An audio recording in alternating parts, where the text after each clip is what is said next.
Udaipur Rajasthan, Raghuvanshi palace. Rhythm मिरांश को देखते हुए धीरे से बोली, क्या बोल रहे हो तुम? भाई है वो मेरा। मिरांश रिदम को देखकर बोला, कम ऑन प्रिंसेस, तुम्हारा भाई है और मेरा साला है। आई मीन मेरे साले साहब हैं। मैं उन्हें बता रहा हूँ कि उनकी बहन थकी हुई थी कल रात की वजह से। सी, तुम्हारे चेहरे पर कितनी थकान दिख रही है, ऊपर से तुम्हारी। तभी शिवम चिल्ला कर बोला, oh just shut up mister Miransh Raghuvanshi. Miransh sarcastically बोला, कमाल करते हो साले साहब, अपने जीजाजी को ऐसे बार बार शट अप बोलोगे तो फिर मुझे कुछ और करना पड़ेगा, और अगर मैं आपको शट अप करूंगा तो आपका घर छिन जाएगा। शिवम गुस्से में बोला, यू नो वॉट मिरांश, तुम्हारे जैसे बदतमीज से ना मुझे बात नहीं करनी, पता नहीं कहाँ फंस गई मेरी बहन। बोलकर उसने कॉल कट कर दी। रिदम ने अपना फोन बैग पर रखा और फिर मिरांश को घूरते हुए उससे बोली, ये क्या किया तुमने? तुम मेरे भाई के सामने ऐसी बकवास कैसे कर सकते हो? वो बड़ा भाई है मेरा। मिरांश ने एकदम से रिदम को अपने करीब खींचा और उसकी आंखों में देखते हुए बोला, अगर वो बड़ा भाई है तुम्हारा then I am your husband. तुम मेरे बारे में अपने भाई से बोलोगी तो यू हैव टू एक्सपेक्ट कि मैं कुछ ना कुछ बोलूं प्रिंसेस, एंड वेरी गुड, मुझे मजबूर मत करो कि मैं तुम्हारे साथ कुछ और कर जाऊं। बोलकर उसने एकदम से रिदम को छोड़ा और फिर वहां से चला गया। रिदम खुद से बोली, इतना कुछ तो कर चुके हो तुम, और क्या ही करोगे? बोलकर उसने सिर हिला दिया और फिर अपना फोन लेकर तुरंत बाहर चली गई। मिरांश वहां से निकलकर रिदम के साथ सीधे मेनन हॉल में गया, जहां पर सभी लोग खड़े थे और सामने लगी एक एलईडी स्क्रीन की तरफ देख रहे थे। रिदम कंफ्यूजन से बोली, क्या हुआ? आप लोग ऐसे क्यों खड़े हो? सब कुछ ठीक है? अनामिका रिदम को घूरते हुए बोली, कुछ ठीक नहीं है, तुम्हारे चक्कर में सब बदनाम हो रहे हैं। ये सुनते ही रिदम ने एक बार अनामिका को देखा और फिर उसकी नज़र टीवी स्क्रीन की तरफ चली गई, जिस पर एक न्यूज़ चल रही थी। वो न्यूज़ कुछ ऐसी थी कि दी सेंसेशनल सिंगर 4 सालों से बॉलीवुड ही क्या वर्ल्ड वाइड हर जगह राज कर रहे हैं। उनकी शादी होने वाली थी अनामिका शेरावत से, पर बदली दुल्हन और हो गई मिरांश रघुवंशी की शादी रिदम सिसोदिया से। उद्धरण चिन्ह। रिदम सिसोदिया, जो कि जानी मानी एंटरटेनमेंट फील्ड की एक जर्नलिस्ट जो अपने करियर में ऊंचाइयों को छूने लगी थी, आज अचानक वो सेलिब्रिटी की वाइफ है। ये हादसा है या साजिश या कोई पब्लिसिटी स्टंट? रिदम धीरे से बोली, व्हाट द हेल। बोलते हुए वो वही सोफे पर बैठ गई। उसकी नज़र अभी भी टीवी स्क्रीन पर ही थी। अभिराज रिदम को देखकर उसे बोला, रिदम रिलैक्स बेटा, ये सारी चीज़ मैं हैंडल करूंगा। ये न्यूज़ ज़्यादा बाहर नहीं जा पाएगी। और रिदम बीच में बोली, सब कुछ तो बाहर आ चुका है, अंकल क्या कर लोगे आप? बोलते हुए उसने एकदम से अभिराज को देखा, जो कि कुछ बोलने वाला था कि रिदम खड़ी होकर चिल्लाकर बोली, मजाक बना दिया मेरी इज्जत का, आपके पोते का कुछ नहीं गया। सवाल मेरे ऊपर खड़े हो रहे हैं, आपने देखा कैसे बोल रही थी वो, शादी में मीडिया नहीं आई थी तो ये सब क्यों? विक्रांत रिदम को देखते हुए बोला, ये न्यूज़ छुप नहीं सकती थी रिदम, मिरांश रघुवंशी बहुत बड़ी पर्सनैलिटी है सिंगिंग वर्ल्ड में, उसके नाम को कोई बीट नहीं कर सकता, तो फिर उससे जुड़ी खबर इस तरीके से फैलनी ही थी। रिदम धीरे से बोली, न्यूज़ फैल गई, सब हो गया और साथ में मेरा मजाक भी बन गया।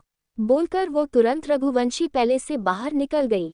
साहित्य अचानक से बोला, मैं ये सारी न्यूज़ हटाने का ट्राई करता हूँ। बोलकर वो भी चला गया। मिरांश इस वक्त अपने आईपैड पर ये न्यूज़ देख रहा था। उसने गौतम को कॉल किया और कॉल की उठते ही वो बोला, सारे न्यूज़ चैनल ठीक है, लेकिन ये एक न्यूज़ चैनल मेरी प्रिंसेस पर सवाल खड़ा कर रहा है। गौतम, ये तो गलत बात हो गई ना। प्रिंसेस पर सवाल नहीं खड़े करवाने मुझे, सिर्फ प्रिंसेस को अपना बना लिया है ये दिखाना था। इस न्यूज़ चैनल की इस जर्नलिस्ट को धक्के मार के निकलवाओ, आई डोंट केयर कि कैसे होगा। दूसरी तरफ से गौतम बोला, मीर भाई हो जाएगा, कैसे होगा आप उसकी टेंशन मत लो। मिरांश बिना किसी भाव के बोला, मैं टेंशन लेता भी नहीं हूँ, वो मेरा काम नहीं है। वे जिस डिजाइनर ने साहित्य और मेरे शादी की शेरवानी को बदला था, उसे इंडिया से बाहर भेजो, गलती से भी साहित्य के हाथ न लगे वो। गौतम दूसरी तरफ से बोला, ओके मीर भाई, उसे भी इंडिया से बाहर भेजने का इंतजाम हो जाएगा, आज रात तक वो इंडिया से निकल चुका होगा।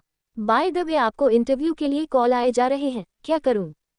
मिरांश बेफिक्रे अंदाज में बोल दो, व्हाटएवर यू वांट गौतम, तुम मेरे मैनेजर हो, तुम्हारा काम है कि तुम्हें क्या करना कैसे करना है।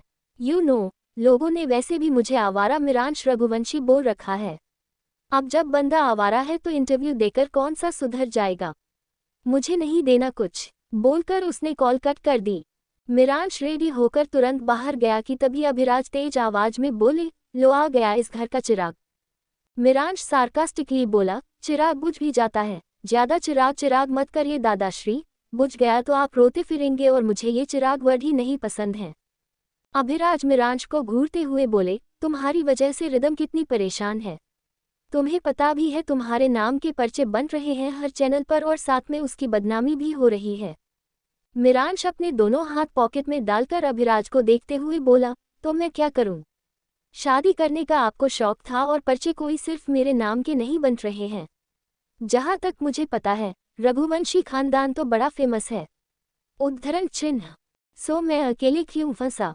और मेरे अकेले के पर्चे नहीं बन रहे, आपके दूसरे पोते के भी बन रहे हैं मिस्टर अभिराज रघुवंशी। तो वहां भी देखिए, मेरे ऊपर आने की जरूरत नहीं है। बोलकर वो वहां से जाने के लिए आगे बढ़ गया। तभी अभिराज बोले, काश तुम भी उस दिन अपनी मां के साथ मर जाते।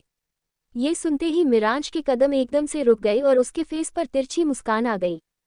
मिरांश तिरछा मुस्कुराते हुए तेज आवाज में बोला, अगर मैं मर जाता तो आपका जीना हराम कौन करता? सुकून से जीना नहीं है आपको मेरे दादाश्री, अगर सुकून से जीने लगोगे तो लाइफ में एडवेंचर खत्म हो जाएगा और मिरांश है ना सबकी लाइफ में एडवेंचर और थ्रिल डालने के लिए।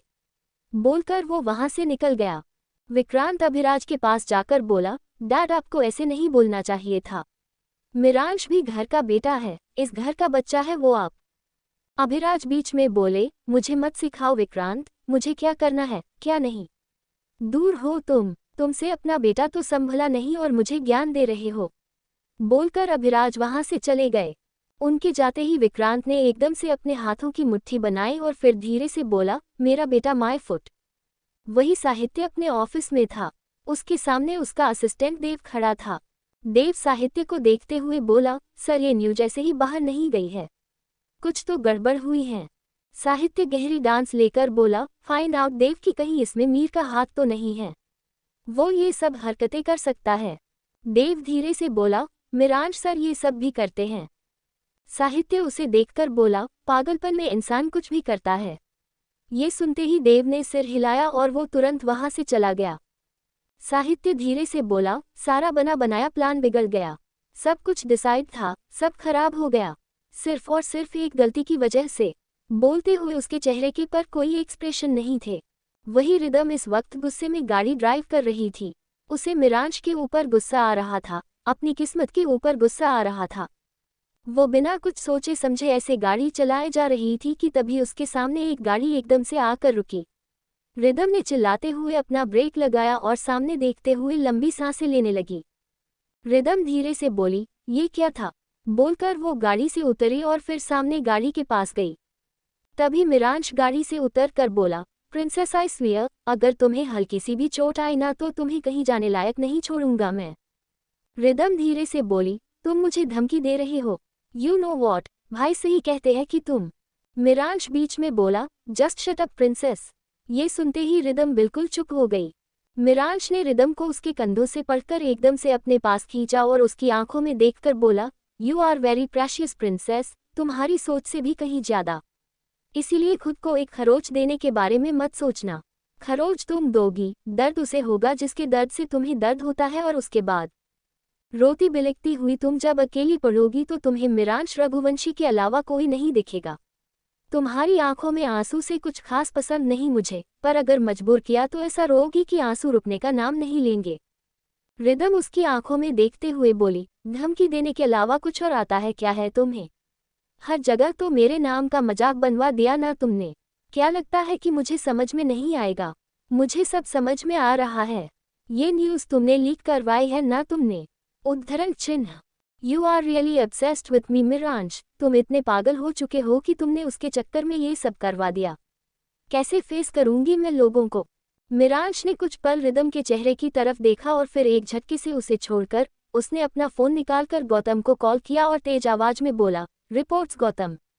दूसरी तरफ से गौतम ने बोला, मीर भाई जिसने उस न्यूज़ चैनल पर रिदम भाभी को गलत पोर्ट्रे किया था उसे एंकर की नौकरी से निकाला दिया और उस न्यूज़ चैनल की रेटिंग्स भी लगातार गिरने लगी है और टीआरपी लॉस भी हुआ है और बाकी जगह एक लव स्टोरी प्रेजेंट की गई है, रिदम सिसोदिया और मिरांश रघुवंशी की। मिरांश का फोन स्पीकर पर था और रिदम जो उसकी बातें सुन रही थी वो हैरानी से मिरांश को देखने लगी, जिसके फेस पर अब तक एक तिरछी मुस्कान आ गई थी। मिरांश धीरे से बोला, वेल डन गौतम, तुमसे अच्छा मैनेजर मुझे कोई नहीं मिलेगा। बोलकर उसने कॉल कट कर दिया। रिदम हैरानी से बोली, मुझे लगा था पर तुमने ये सब कुछ सच में किया क्यों? मिरांश तिरछा मुस्कुराते हुए बोला, कम ऑन प्रिंसेस, मैं तो दुनिया को बता रहा हूँ कि रिदम सिसोदिया मेरी वाइफ है। मेरी प्रिंसेस मेरी हो चुकी है, मिरांश रघुवंशी की। एस इट इज, और अगर तुम्हें ये बात डाइजेस्ट नहीं हो रही तो I can give you digestion pills, हो जाएगी। रिदम ने एकदम मिरांश का कॉलर पकड़ा और चिल्ला कर बोली, क्यों खेल रहे हो तुम मेरी जिंदगी के साथ? क्या बिगाड़ा है मैंने तुम्हारा? साहित्य से शादी होने वाली थी मेरी, तुम बीच में आए, सब कुछ झटके से खत्म कर दिया तुमने। मिरांश बीच में चिल्ला कर बोला, मैंने खत्म किया? मैंने तो बस शुरू किया प्रिंसेस, सब कुछ तो तुमने बिगाड़ा। एंगेजमेंट वाले दिन I told you that I love you. I told you कि जुनून हो तुम मेरा, लेकिन तुम नहीं मानी। What did you do? एक थप्पड़ मार कर निकली थी ना तुम मुझे। इतना बोलकर मिरांश ने रिदम के दोनों हाथों को पकड़कर अपने कॉलर से हटाया और फिर उसके हाथों को उसकी पीठ से लगाकर झुककर उसके कान में बोला, देखो तुम्हारे चेहरे पर एक के बाद एक थप्पड़ पड़ रहे हैं। अभी तो बाकी है, बहुत कुछ बाकी है प्रिंसेस। मैं तुम्हें पाना चाहता था मैं, और मैंने पा लिया, पर अभी जो तुम झेल रही हो वो तुम्हारे हाथ उठाने का अंजाम है।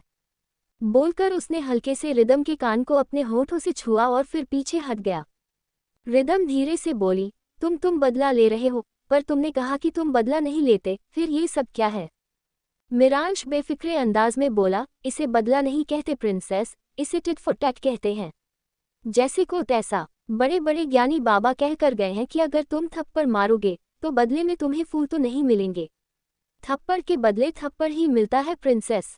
रिदम उसे घूरते हुए बोली, और जो तुम धोखा दे रहे हो, धोखे के बदले तुम्हें भी तो धोखा मिलना चाहिए ना। मिरांश बिना किसी भाव के बोल, मिरांश रघुवंशी और धोखा बहुत अपोजिट चीज है प्रिंसेस। जिसने मुझे धोखा दिया है मैंने उसे अपनी जिंदगी में नहीं रहने दिया, एंड किसी के भी जिंदगी में नहीं रहने दिया। इतना अकेला किया है कि वो इंसान तड़पे, सोचना भी मत प्रिंसेस। रिदम धीरे से बोली, क्या मत सोचना? मिरांश एकदम से उसकी तरफ बढ़ा और फिर झुककर उसकी आंखों में देखते हुए बोला, यही प्रिंसेस कि अगर तुम्हारे दिमाग में मुझे धोखा देने का कोई ख्याल भी आया तो माय प्रिंसेस, इस बार तो तुम निकली हो। उद्धरण चिन्ह। अगली बार तुम्हें बेडरूम में लॉक करूंगा और तुम्हारे दिमाग से जब तक हर ख्याल नहीं निकल जाता तब तक तुम्हें कहीं नहीं जाने दूंगा। तुम्हें टॉर्चर करने का मन नहीं है मेरा, इतनी प्यारी सी तो हो तुम, no one can torture you. बोलकर एकदम से रिदम के गाल पर किस किया और फिर मुस्कुराते हुए पीछे हट गया। मिरांश की स्माइल देख रिदम ने अपना घूंट निगला और वो दूसरी तरफ देखने लगी। मिरांश के साथ रोड पर बहस करने के बाद रिदम सीधे यहाँ पर आ गई थी। उसका बिल्कुल मूड नहीं था रघुवंशी पैलेस वापस जाने का, और वो इस वक्त अकेला रहना चाहती थी। जब से वो यहाँ पर आई थी तब से वो अपने बेडरूम में थी। उसने गेट बंद कर रखा था।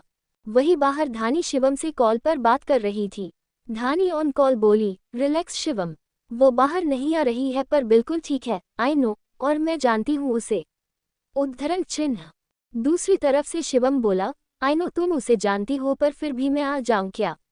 ये मीटिंग जल्दी खत्म होती तो मैं यहाँ से निकल सकता था। धानी कुछ पल रुक कर बोली, नहीं मीटिंग खत्म करके आना, अगर उसे पता चला कि तुम अपना काम छोड़ कर आ रहे हो तो वो ऑलरेडी गुस्सा हो जाएगी और मुझे नहीं लगता उसका मूड ठीक है। उद्धरण चिन्ह। ऑलरेडी पूरी न्यूज़ की वजह से काफ़ी डिस्टर्ब है। मैं एक बार फिर से ट्राई करूंगी, थोड़ी देर बाद क्या पता गेट खोल दे। वही रिदम बेड पर बैठी हुई थी और चिप्स खाते हुए एकटक सामने देख रही थी। रिदम खुद से बोली, कुछ गलत तो नहीं किया था मैंने? अपनी सगाई के दिन अगर वो मुझे आकर बोलेगा दैट ही लव्स मी तो क्या चाहता था वो? क्या करती मैं? कर दी, गलती से मार दिया, पर कोई ऑप्शन नहीं था मेरे पास। बोलते हुए वो कहीं खो सी गई। फ्लैशबैक 15 दिन पहले। आज सबकी एंगेजमेंट का दिन था। साहित्य और रिदम ने एक दूसरे का अंगूठी पहना दी थी और अब मिरांश और अनामिका की बारी थी। वो दोनों एक दूसरे के आमने सामने खड़े थे। मिरांश की नज़र बार बार रिदम की तरफ जा रही थी जो मुस्कुराते हुए धानी से बात कर रही थी। अनामिका मिरांश की तरफ अपना हाथ बढ़ाकर बोली, मिरांश। उद्धरण चिन्ह।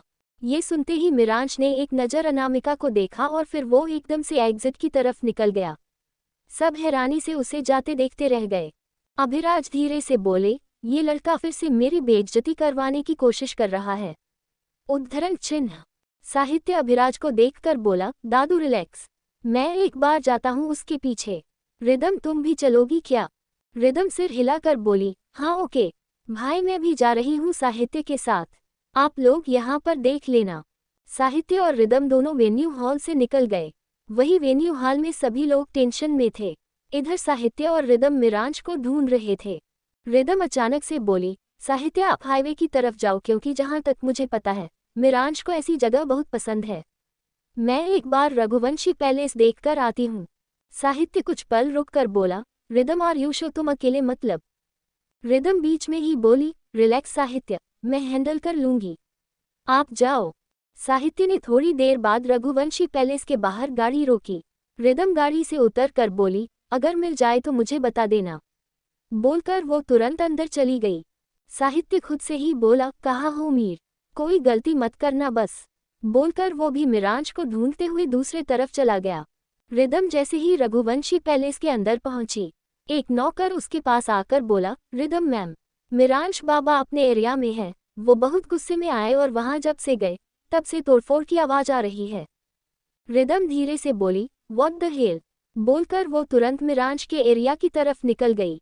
रिदम जैसी मिरांश के एरिया में पहुंची, वो चिल्लाकर बोली, मिरांश। उद्धरण चिन्ह। ये सुनते ही मिरांश ने एकदम से मुड़कर रिदम की तरफ देखा। इस वक्त मिरांश के हाथ में एक फ्लो वास था।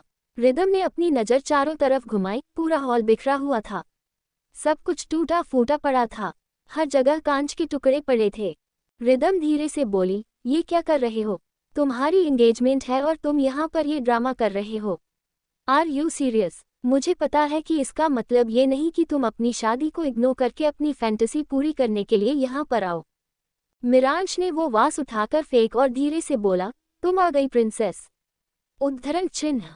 रिदम चिढ़ते हुए बोली, मैं आ गई और तुम्हें लेने आई हूँ। चलो, अनामिका वेट कर रही है। बोलते हुए उसने मिरांश की तरफ अपना हाथ बढ़ा दिया। मिरांश ने कुछ पल रिदम के चेहरे की तरफ देखा और फिर उसके हाथ को देखकर वो अजीब तरह से मुस्कुराया। इससे पहले कि रिदम कुछ समझ पाती कि मिरांश ने उसका हाथ पकड़कर उसे एकदम से अपने करीब खींच लिया। रिदम मिरांश को देखकर हैरानी से बोली, what the hell are you doing? छोड़ो मुझे। मिरांश उसकी कमर पर अपनी पकड़ मजबूत करते हुए बोला, फैन हो ना तुम मेरी? Don't you like my touch? After all एक फैन गर्ल को अपने आइडल का टच पसंद आना चाहिए, राइट प्रिंसेस? बोलते हुए मिरांश ने रिदम के चेहरे पर झुकना शुरू कर दिया। रिदम ने एकदम मिरांश को धक्का दिया और चिल्लाकर बोली, ये क्या बोले जा रहे हो तुम? तुम्हारे भाई की होने वाली वाइफ हूं मैं। दिमाग खराब हो गया तुम्हारा? उद्धरण चिन्ह। ये सुनते ही मिरांश ने एक गहरी सांस ली और अगली बार उसे कॉफी टेबल पर लात मारा और चिल्लाकर बोला, आई डोंट केयर कि तुम किसकी होने वाली वाइफ है और किसकी नहीं। You are my princess, only mine. उद्धरण चिन्ह। रिदम धीरे से बोला, क्या बोला तुमने? तुम पागल हो गए हो क्या? मिरांश ने एकदम से रिदम को अपनी तरफ खींचा और उसकी आंखों में देखते हुए बोला, हद से ज्यादा पागल नहीं करनी मुझे किसी से सगाई, ना ही किसी से शादी। अगर मुझे शादी करनी होगी तो मैं तुमसे करूंगा ना, क्योंकि तुम मेरी प्रिंसेस हो। मुझे मेरी प्रिंसेस के साथ रहना है। रिदम उसका हाथ झटक बोली, मिरांश, अनामिका तुम्हारी होने वाली वाइफ है। तुम्हारी शादी हो चुकी है। मैं तुम्हारे भाई की फियांसे हूँ और तुम यहाँ पर ऐसी बातें कर रहे हो। Are you serious? ये सुनते ही मिरांश ने अपना सर झुकाया और अगले पल वो जोर जोर से हंसने लगा। उसकी हंसी देखते ही रिदम ने अपने कदम पीछे ले लिए और वो अभी भी हैरानी से उसे देख रही थी। थोड़ी देर बाद मिरांश ने अपना सिर उठाकर रिदम की तरफ देखा और धीरे से बोला, why can't you understand the simple thing princess? भाई गया कहीं और दुनिया जाए कहीं, कुछ मुझे मेरी प्रिंसेस चाहिए तो मैं लेकर रहूंगा ना। तुमने कैसे सोच लिया कि मैं किसी अनामिका से सगाई करूंगा जब मेरी नज़र तुम पर है, जब मेरे दिल में तुम हो? नहीं करनी मुझे सगाई। I want you for myself. I want you cause I love you. I want you cause you are mine princess. Miransh कितने बोलते ही वहां पर एक थप्पड़ की आवाज गूंज गई। मिरांश का चेहरा एक तरफ झुका हुआ था और वही रिदम हैरानी से कभी मिरांश को तो कभी अपने हाथ की तरफ देख रही थी। उसने मिरांश को थप्पड़ मारा था। मिरांश ने एक बार फिर उठकर रिदम को देखा और धीरे से बोला, वाओ ग्रेट प्रिंसेस ग्रेट। उद्धरण चिन्ह। रिदम धीरे से बोली, मिरांश आई एम सॉरी, मैं नहीं करना चाहती थी ये एक्चुअली वो। इससे आगे वो कुछ बोल पाती कि मिरांश ने एकदम से उसके बालों को मुट्ठी में भरकर खींचा, जिस वजह से रिदम के मुंह से चीख निकल गई। उसने कसकर अपनी आंखें बंद कर ली। मिरांश रिदम को घूरते हुए बोला, ग्रेट प्रिंसेस, वायलेंस नहीं पसंद तुम्हें और मुझे थप्पड़ मार दिया तुमने। Very bad princess, very bad. उद्धरण चिन्ह। तुमने मेरी ईगो हर्ट की, यू नो वॉट। मिरांश रघुवंशी किसी की नहीं लेता, किसी की भी नहीं, फिर चाहे वो अपना खानदान ही क्यों ना हो। बोलते हुए वो लगातार रिदम के बालों पर अपनी पकड़ मजबूत कर रहा था। रिदम धीरे से बोली, मिरांश इट्स हटिंग। ये सुनते ही मिरांश ने झटके से रिदम के बालों को छोड़ा और गौर से उसके चेहरे को देखने लगा। रिदम अपनी आंखें खोलकर धीरे से बोली, तुम पागल हो, मैं सबको बता दूंगी कि तुम्हारे दिमाग में क्या चल रहा है, तुम बहुत बुरे हो। बोलते हुए वो अपने कदम पीछे लेने वाली थी कि मिरांश ने उसकी कमर पर अपनी पकड़ मजबूत करते हुए उसे एकदम से अपने पास खींच लिया। मिरांश रिदम की आंखों में देखते हुए उससे बोला, तुमने भी मुझे हर्ट किया प्रिंसेस, वेरी बैड। थप्पड़ मारकर ये साबित करना चाहती हो कि मुझे गलत साबित कर दोगी या मैं वो नहीं करूंगा जो मैं करना चाहता हूँ, तो listen to me very carefully princess, Rhythm Sisodia. ये सुनते ही रिदम बिल्कुल शांत हो गई और वो मिरांश की आंखों में देखने लगी। मिरांश कुछ पल ठहर कर बेहद धीमी मगर सर्द आवाज में बोला, शादी करनी है ना तुम्हें? आई प्रॉमिस कि तुम्हारी शादी रघुवंशी खानदान में होगी। आई प्रॉमिस कि घूम फिर कर तुम इसी पैलेस में आओगी एंड आई प्रॉमिस कि मेरी प्रिंसेस मेरी होगी। रिदम धीरे से बोली, ऐसा कुछ भी नहीं होगा। सुना तुमने, जो तुम चाहते हो तुम कुछ भी नहीं कर पाओगे और I mean it. Miransh will smile करते हुए बोला, चैलेंज कर रही हो प्रिंसेस? Challenge accepted. पूरी दुनिया के सामने तुम्हारे मुंह पर एक तमाचा पड़ेगा। बिलीव मी, कंफ्यूज हो जाओगी, सोचती रह जाओगी पर कुछ समझ नहीं आएगा। बोलकर उसने एकदम को छोड़ दिया। रिदम ने कुछ पल उसे देखा और फिर धीरे से बोली, आई हेट यू। बोलकर वहां से भागते हुए निकल गई। Flashback and. रिदम धीरे से बोली, और तुम फिर वापस आए। अनामिका से तुमने सगाई की, फिर सारा नाटक किया, मार दिया तुमने मेरे मुंह पर तमाचा, शादी करके मुझसे। I hate you Miransh Raghuvanshi, I really hate you. बोलते हुए रिदम ने कसकर अपने हाथों की मुट्ठी बना ली थी। थोड़ी देर बाद रिदम ने अपने बेडरूम का दरवाजा खोल दिया और फिर वो धानी से बात भी करने लगी थी, क्योंकि उसे पता था कि धानी और शिवम वो दोनों उसकी वजह से परेशान होने वाले थे और वो ज्यादा परेशान नहीं करना चाहते थे। इस वक्त रिदम हाल में बैठी हुई थी और धानी उसके पास ही बैठी थी। धानी कुछ पल रुककर बोली, आज रात यही रुकोगी ना तुम? प्लीज रुक जाओ, शिवम को अच्छा लगेगा। रिदम मुस्कुराते हुए बोली, डोंट वरी भाभी, मैं यहीं रुकने वाली हूँ, मेरा खुद कहीं जाने का मन नहीं है। मैं कहीं नहीं जाने वाली, और वैसे भी पगफेरे की भी तो रस्म होती है, तो कुछ ऐसे ही समझ लो, मैं कहीं नहीं जा रही।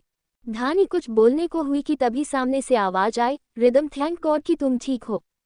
ये सुनते रिदम ने अपने सामने शिवम को देखा। रिदम जल्दी से खड़ी हुई और वो आगे जाकर शिवम के सीने से लग गई।